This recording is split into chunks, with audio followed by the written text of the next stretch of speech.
안녕하세요. TVN 대전교통방송 아나운서 안미소입니다. 지금 이 강의를 듣고 계신 분들은 보이스피싱이 무엇인지 잘 알고 계시리라 생각합니다. 그럼에도 여전히 많은 사람들이 이 보이스피싱과 관련한 피해를 입고 있습니다. 대전에서만 하루에 피해자가 5명 정도 발생하고 있는데요.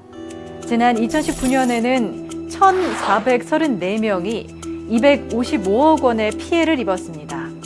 그리고 올해에도 5월 기준으로 벌써 445명이 84억 2천만 원을 잃었습니다.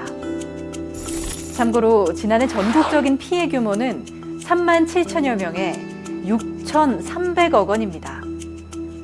실제로 속는 사람이 이렇게 많은지 놀라셨죠? 먼저 우리가 가지고 있는 몇 가지 오해에 대해 알아보겠습니다. 첫 번째는 보이스피싱이 특정한 외국 교포나 외국인이 범한다는 오해입니다.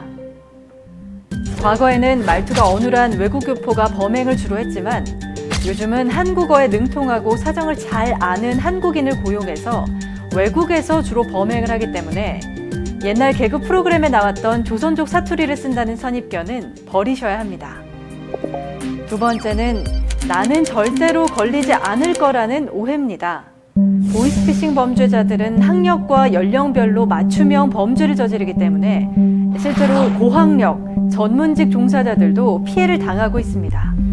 마지막 오해는 피해와 관련된 것입니다. 예금 잔고나 현금이 없으면 피해를 입지 않을 거라고 생각하기 쉬운데요. 실제로는 돈이 부족한 서민들이 대출을 받으려다가 피해를 입는 경우가 대부분입니다.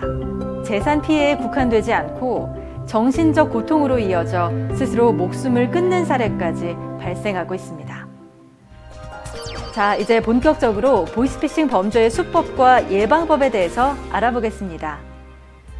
첫 번째, 수사기관을 사칭하는 수법입니다. 여기서 수사기관은 경찰과 검찰, 금융감독원 등을 말합니다. 사기범은 휴대전화로 구매 결제 문자를 보내는데요. 홍길동님, 카드 결제가 승인돼 물품이 발송될 예정입니다. 이런 가짜 문자 메시지로 피해자를 당황스럽게 만들어 전화를 유도합니다. 피해자가 전화를 걸면 사기범은 고객님의 개인정보가 유출된 것 같다며 경찰에 신고해주겠다고 말합니다. 잠시 후 서울지방경찰청 사이버수사대 혹은 서울중앙지검 등 수사관을 사칭하는 전화가 다시 옵니다.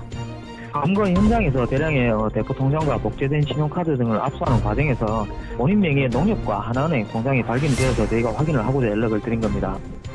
개인정보가 유출돼 예금이 위험하니 예금 보호를 위해 국가안전계좌로 이체하라고 안내합니다.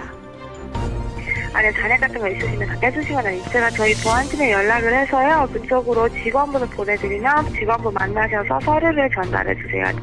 혹은 지하철 물품 보관함에 넣고 수사가 종결되면 돈을 돌려주겠다라고 하는 수법입니다. 두 번째, 대출 사기형입니다. 사기범은 자신을 어느 은행 상담원이라고 소개하면서 정부 지원 자금 햇살론 등 연리율 3%로 5천만 원 대출이 가능하다면서 문자나 전화로 알립니다. 월요일에는 일단은 햇살론 고객님 뭔지 아시죠? 일단 월요일에는 먼저 차금융부터 대안 처리하는 방향으로 해서 진행할 거니까. 또 한 가지 수법은 현금 인출카드만 저희 쪽으로 한 달 동안 빌려주시는 거예요. 까는 거 그냥 말씀드리면 저희도 그냥 사면계좌 이용하셔갖고 저희 회사 세금을 좀 줄이려고 하는 거예요. 한 달에 이제 월 260씩 지불해드리는 거예요. 통장이나 체크카드를 타인에게 양도하거나 빌려주는 행위는 전자금융거래법상 사기 공범으로 형사처분을 받을 수 있으니 주의하시기 바랍니다. 지금까지 기관 사칭형과 대출 사기형 이 두 가지 수법을 알려드렸는데요. 여기서 아주 중요한 포인트가 하나 있습니다. 사기범은 피해자의 휴대폰에 인터넷 주소 URL 링크를 보내 클릭하게 한 다음 원격 조정 팀 뷰어 앱 설치를 유도합니다. 이 앱은 전화 가로채기 악성 앱으로 한번 설치되면 피해자가 의심스러워 경찰에 신고를 하더라도 사기범에게 전화가 연결되고 대출금을 상환하기 위해 은행에 전화를 해도 범인에게 가기 때문에 피해를 입게 됩니다. 따라서 출처를 모르는 인터넷 주소 링크와 앱은 함부로 설치해서는 안 됩니다. 세 번째, 자녀 납치 등을 빙자한 수법입니다. 경고하는데 경찰에 신고하거나 주위 사람에게 알림 앱 배터리 카드를 쑤셔버립니다. 아줌마, 내가 원하는 건 단순히 돈이야, 돈. 은행 CD기로 가게 한 뒤 계좌 이체를 요구하는데요. 이 경우 사기범의 요구에 즉각 대응하지 마시고 일단 전화를 끊고 자녀의 휴대전화로 전화를 해보거나 통화가 안 된다면 경찰로 신고해 도움을 받으셔야 합니다. 네 번째는 피해자들을 범죄에 끌어들이는 수법인데요. 일명 고액 알바 사기 수법입니다. 피해자들은 인터넷 구인구직 광고 사이트 등에서 고수익을 보장하는 아르바이트 광고를 보고 전화를 하게 됩니다. 우리 회사는 금융대부업이나 부동산 경매채권을 회수하는 회사인데 지정해주는 장소에 가서 고객의 돈 봉투를 받아오면 일당을 지급한다 라며 속이는 수법입니다. 이런 경우는 보이스피싱 현금 수거책일 가능성이 높은 만큼 하는 일에 비해 과도한 일당을 지급하는 광고에 절대로 현혹되어서는 안 됩니다. 다섯 번째, 메신저 피싱입니다. 이 수법은 보이스피싱은 아니지만 카카오톡에서 많은 피해자들이 발생하고 있어서 소개할까 합니다. 범인들은 피해자의 가족이나 지인 사진을 캡처해서 카카오톡으로 문자 메시지를 보냅니다. 엄마, 휴대전화가 고장나서 매장에 맡기고 컴퓨터로 문자 보내요.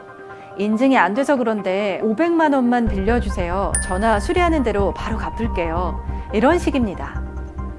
이 경우 돈을 요구하는 사람에게 직접 전화를 해서 확인을 하는 것이 최고의 예방법입니다. 마지막으로 보이스피싱 범죄의 우두머리 총책은 중국이나 필리핀 등 외국에 상주하면서 지시하기 때문에 검거도 어렵고 보이스피싱을 당하면 사실상 회복은 불가능합니다. 때문에 피해를 당하지 않으려면 가장 최선의 방법은 철저한 예방입니다. 끝으로 보이스피싱의 3가지 핵심 수법을 다시 한번 알려드립니다. 경찰 등 수사기관의 전화가 와서 범죄에 연루돼 계좌 자금이 위험하니 안전한 국가 계좌로 이체하라. 현금으로 인출해 어딘가로 가지고 와라.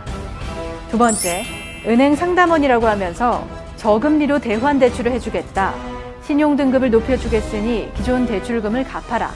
통장이나 체크카드를 보내달라. 마지막으로 수사에 필요하니 팀뷰어 앱을 설치하라. 대출해 줄 테니 은행 앱을 설치하라는 식의 수법들입니다. 만약에 보이스피싱 사기범의 전화를 받고 피해를 입었다라는 생각이 든다면 그 즉시 경찰청 112로 신고해 계좌 지급 정지를 요청하면 피해를 예방할 수 있으니 잊지 마시기 바랍니다.